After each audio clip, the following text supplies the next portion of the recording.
भोजन में क्या लें, कितना लें और कब लें। इस बात पर विचार करके यदि हम भोजन ग्रहण करते हैं तो वह हमारे शरीर के लिए औषधि होता है, बहुत लाभकारी होता है। भोजन के संबंध में 3 बातें हमें याद रखनी चाहिए: हितभुक, मितभुक और ऋतभुक।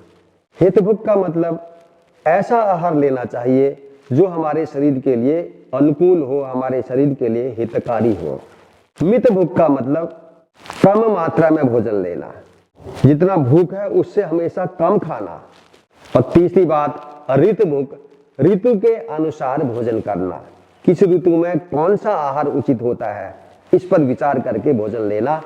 यदि हम इन 3 चीजों को जानते हैं, इस पर विचार करके भोजन ग्रहण करते हैं तो बहुत लाभकारी होता है हमारे शरीर के लिए।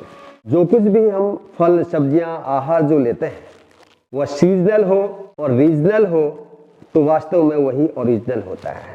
जिस ऋतु में जो फल सब्जियां पैदा होती हैं, उस ऋतु का, उस सीजन के ही उस फल सब्जी का उपयोग यदि हम करते हैं, जिस क्षेत्र में हम रहते हैं उस क्षेत्र विशेष में होने वाली पैदावार का उपयोग यदि हम आहार के रूप में करते हैं तो वह बहुत लाभकारी, वास्तव में यही ओरिजिनल है। भोजन के संबंध में कुछ बातों का ध्यान रखना चाहिए कि कब हम भोजन का त्याग करें, हमने भोजन कब नहीं लेना चाहिए।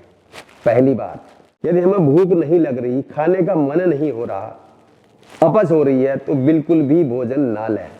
दूसरी बात, देर रात्रि में भोजन कभी नहीं करना चाहिए।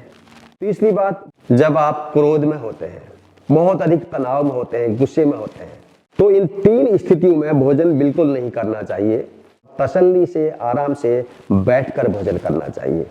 तो भोजन के संबंध में यदि इस नियम का हम पालन करते हैं तो यह हमारे स्वास्थ्य के लिए बहुत लाभकारी होगा। अन्यथा ऐसी स्थिति में किया गया भोजन शरीर को हानि होगी, कई प्रकार के शरीर में रोग पैदा होंगे। आप सब लोग स्वस्थ रहें, प्रसन्न रहें, सबका मंगल हो। जय हिंद।